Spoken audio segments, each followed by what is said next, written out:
고3 1년 이렇게 흘러갑니다. 안녕하세요. 동네 아줌마 노을커피입니다. 오늘은 고3 1년 동안 어떻게 흘러가는지 쭉 이야기를 해봅니다. 수능까지는 이제 8개월 정도 남았네요. 개학을 하면 8개월입니다. 1년이 아니고. 시기별로 학생들이 꼭 해야 할 공부와 수능 전후의 시기별로 엄마가 꼭 챙겨서 준비해야 할 것들, 기억나는 대로 모두 풀어보겠습니다. 혹 부족한 부분은 댓글로 부탁도 드립니다. 이 영상으로 고3의 시기별로 부족하지 않게 준비하시고 적어도 감이라도 잡고 출발하시길 바래요. 고등맘들은 다 함께 들어보시면서 미리 감 잡고 준비하셔도 좋습니다. 전문가 아닌 동네 아줌마의 지극히 주관적인 이야기입니다.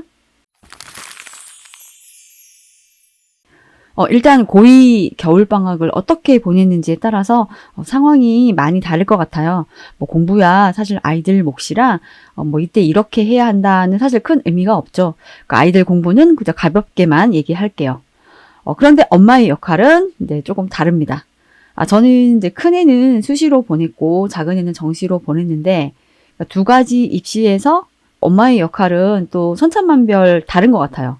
수시로 보낸다면 사실 훨씬 더 할 일이 많아지고 더 중요하다고 생각을 해요. 정시는 원서 넣을 때 빼고는 크게 할 일은 별게 없더라고요. 아이가 열심히 공부할 수 있도록 봐주고 필요한 거 사주고 먹을 거 많이 챙겨주는 거 들어주고 사주고 끝. 단 결과를 기다리면서 마음 졸이는 건 많이 힘들어요. 정시가. 이게 남은 게 없고 이제 마지막이라는 생각에 더 피가 마른다는 얘기를 많이 하시게 될 겁니다. 근데 수시는 또 정말 답이 없고 순서도 없고 카더라 이야기가 너무 많아서 6장 쓰는 것도 마지막까지 고민을 한 것 같아요. 꼭 학교 순서대로 합격하는 것도 아니어서 이 정시 3장보다 훨씬 더 고민했어요. 저희는 원서 딱 2장만 더 쓸 수 있으면 좋겠다 마지막까지 했던 말입니다. 아무튼 오늘 떠드는 건 수시를 지원하는 학생을 기준으로 하다가 정시까지 지원해 보는 경우로 해볼게요. 그러니까 수시 정시 다 떠드는 겁니다. 구독자님들 모두 이렇게 되시길 바라면서 시작해 보겠습니다. 3월. 아이는 이제 중간고사 준비를 하면서 수능 준비를 합니다. 학교 내신 시험도 수능 시험 고려해서 이제 비슷하게 문제가 나오는 경우가 많을 거예요. 보통 현역들은 수시로 가는 경우가 아무리 해도 정시보다는 대체로 잘 가기 때문에 마지막까지 내신 집중해서 준비하셔야 합니다. 3모는 26일 수요일에 이제 보는데 평가원 모의고사 아니고 서울교육청 모의고사죠. 시험 범위가 사실 수능 전 범위가 아니라서 그렇게 중요하지는 않아요. 하지만 6모와 9모 다음으로는 학원에서나 개인적으로 이제 흐름을 알아보기 위해서 결과를 챙겨서 보게 되더라고요. 3월, 6월, 9월 이렇게 동일한 시간 텀에서 성적이 어떻게 변하는지 살펴보게 돼요. 특히 이제 이 3모는 지난 겨울방학을 어떻게 보냈는지 이제 결과를 받는 것이죠. 저희 작은애는 고2 겨울방학에 고3 공부에 반을 한 것 같다고 이제 스스로 열심히 했다고 했는데 3모가 고3 내내 본 시험 중에서 가장 잘 본 시험이 되었답니다. 여튼 이 성적은 그저 방학 공부 확인용 정도로만 여기시고 공부는 이제 내신을 더 챙겨보세요. 이때 모이는 정시 올인 친구들에게만 살짝 의미 있다 정도입니다. 그러니까 전 과목 수능 범위의 개념은 방학에 한 번씩 봐두었다면 가장 좋을 것 같아요. 국영수도 그렇고 탐구도 이제 과목 선택이 다 되어 있어서 개념은 한 번 다 봤다. 이 정도 했으면 좋습니다. 이제 엄마는 이제 개학하면 진학사나 대학 어디가 이 사이트에 가입해서 아이 3년 성적을 모두 이제 기입해 둡니다. 이제 고3은 이제 성적 나오는 대로 이제 기입을 하셔야죠. 파일로 이제 넣어도 되는데 저는 이제 하나씩 보면서 이게 수기로 적어서 성적 넣는데도 시간이 한참 걸리더라고요. 그러니까 이제부터는 아마 궁금해서라도 이제 대학교 찾아보게 되실 텐데 성적을 넣어 두셔야 아이가 어느 정도 해당되는지 합격 가능성이 어느 정도인지 파악하기가 쉽습니다. 그리고 이제 학교에서 슬슬 입시 설명회, 대학 설명회 얘기가 나올 거예요. 이때 원하는 대학교 놓치지 않고 모두 신청해 볼 수 있도록 하세요. 그러니까 대학별 설명회도 보통 4월부터 시작되는데 이걸 3월부터 미리 신청받는 곳이 많아요. 그러니까 학교 공지사항이나 대학교 홈페이지 찾아보시길 바랍니다. 이제 4월. 4월에 이제 중간고사가 있죠. 그러니까 중간고사 열심히 공부합니다. 수능 공부이자 내신 공부. 그러니까 과투나 기타 수능 과목 아닌 과목도 수시로는 내신 열심히 해야죠. 이 내신은 뭐 고민되시겠지만 정말 영원히 남습니다. 마지막까지 열심히 하셔야 해요. 4월에는 이제 대학 홈페이지에 수시 모집 요강이 올라옵니다. 부모님은 이제 희망대학은 무조건 그 파일을 받아두고 꼼꼼하게 읽어보시길 바래요. 모든 기준은 모집 요강입니다. 학원에서나 학교 선생님이 뭐 이렇다 저렇다 말씀하셔도 꼭 그 대학의 모집 요강으로 확인을 하셔야 합니다.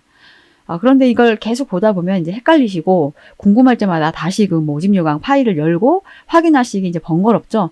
그래서 이제 이때부터는 수시 원서 파일을 이제 관리하시면 됩니다. 뭐 최저 기준, 지난 3년간 입결, 면접일, 시험일, 그리고 경쟁률까지. 그러니까 구체적인 일정은 모집 요강을 보고 적고 나머지 지난 경쟁률이나 입시 결과는 대학 어디 가나 진학사를 확인해서 기입해 두세요. 이걸 지금 안 하시면 나중에 또 찾고 열어보고 번거롭습니다. 계속 그 표를 봐가면서 일정 관리를 또 하시면 되니까요.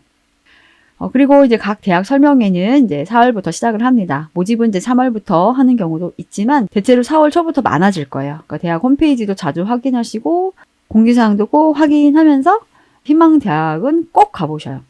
그러니까 설명회에 가면 모집 요강에서 보는 내용들을 더 구체적으로 알려주시기도 하고 그러니까 입학사정관님 만나면서 개인적인 질문에 답도 해주십니다. 저희 큰애 때는 그 연대, 고대, 카이스트, 성대 등 다 갔었는데 카이스트는 3번이나 설명회를 제가 갔었네요. 이제 5월.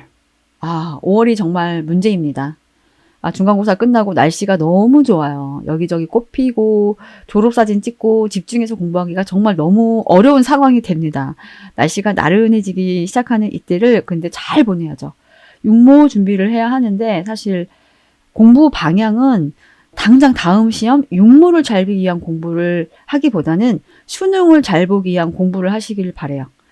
이게 학원이나 그 인강쌤들 커리대로 하시면 되겠지만 기본은 그러니까 진행하던 진도를 나가는 겁니다. 그러니까 개념 유형하던 과목은 마저 하고 문제풀이 다지던 과목은 그걸 하고 기출 해독하던 거 그대로 합니다. 갑자기 육모 한 번을 잘 보기 위해서 그 준비를 많이 하기보다는 그저 이제 수능 목표점에 잘 가기 위한 과정으로 그 시간을 충분히 쓰시길 바래요. 육모가 너무 중요하다고 그 시험을 위한 공부만 하고 있는 것보다는 수능을 초점으로 하시길 바랍니다. 시험 일부러 못 보라는 건 당연히 아니지만 중심은 하던 공부 하시라 이겁니다. 이제 6월. 6월 모의고사는 6월 3일 화요일인데 거의 6월 시작하자마자 보네요. 육모 시험을 본 이후에 보통 이제 바로 그 풀이 방송을 듣는데 바로 듣지 마시고 다시 한번 고민해서 풀어보세요. 그게 먼저예요. 그 후에 풀이 강의를 들어보시길 바랍니다.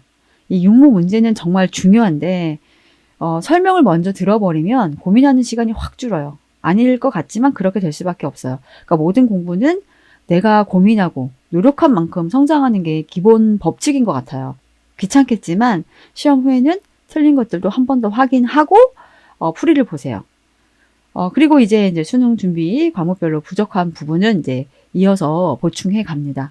사실 오래 하지도 못하고 바로 기말고사 준비를 해야 할 텐데 그래도 잠시라도 부족한 수능 영역은 공부하시길 바래요. 기말고사는 이제 입시에 들어가는 마지막 내신 시험입니다. 마지막까지 영혼을 갈아 넣어서 파이팅 하세요. 엄마는 이제 육모 성적부터는 제대로 분석을 해보셔야 돼요. 어차피 재수생들이 다 들어오진 않았지만 그래도 아이가 정시에서 어느 정도 가능한지를 알아보셔야 수시 라인을 이제 정하기가 쉬워집니다. 이때 고속 성장 분석기, 텔레그노시스, 메가스터디, 이투스 각각 예측 프로그램으로 한 번씩 확인을 해보세요. 각 프로그램을 이제 보는 방법도 미리 알아보시면 좋죠. 예측 프로그램의 분석 내용이 동일하다면 이제 수월하지만 어디 프로그램은 짜게 나오고 어떤 곳은 또 아닌 곳이 있어요. 아이가 수능 점수로 정시로는 어디까지가 되는지, 수시는 어디까지 쓰면 되겠구나 비교를 하면서 이제 예측해 보세요. 그리고 이제 수시 컨설팅 받으시려면 이제 업체를 슬슬 알아보세요. 7, 8월에 해도 되지만 인기가 많은 곳은 예약도 빨리 끝나기 때문에 조금씩 알아보시다가 시기 놓치지 않으셔야죠. 이제 7월. 7월에 이제 기말고사가 있고 7월 모의고사가 있습니다.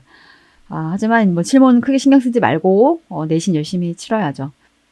그리고 생기부에 넣을 활동을 마감하게 됩니다. 생기부는 다음 달에 이제 그 확정 마무리를 짓더라도 활동을 이제 제출하는 시기는 거의 7월 이제 방학 전까지니까 부족한 부분은 찾아서 어필하시고요. 과하게 하지 않더라도 너무 부족하면은 안 되니까 특히 종합 지원 예정자라면 이제 신경 써서 생기부까지 7월에는 챙겨 보시길 바랍니다.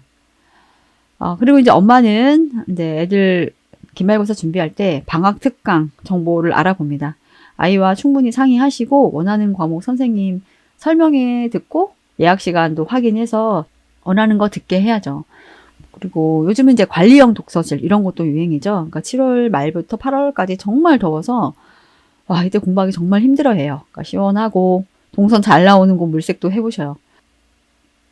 그리고 이제 7월 말에 코엑스에서 수시 박람회가 열립니다. 그러니까 희망대학에서 상담을 받으려면 새벽부터 줄 서는 것도 매년 벌어지는 일이죠. 그러니까 경쟁률이 치열해서 미리 이게 동선도 살펴보고 계획을 잘 짜서 가셔야 합니다. 둘이 가면 희망대학을 나눠서 달리시면 좋겠죠. 사실 희망대학에 미리미리 이렇게 설명회를 다녀왔다면 굳이 이렇게까지는 하지 않으셔도 되지만 한 번에 여러 학교 알아보기에는 그래도 코엑스 수시 박람회가 좋았던 것 같아요. 저도 이제 몇 번 갔었거든요. 미리 일정 확인해서 꼭 가보시길 바랍니다.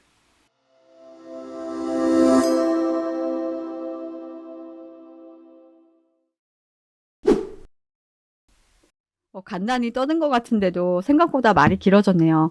이 영상은 이 부분까지 하고 뒷부분은 다음에 이어서 올리겠습니다. 오늘은 여기까지 할게요. 다음에 또 만나요. 안녕.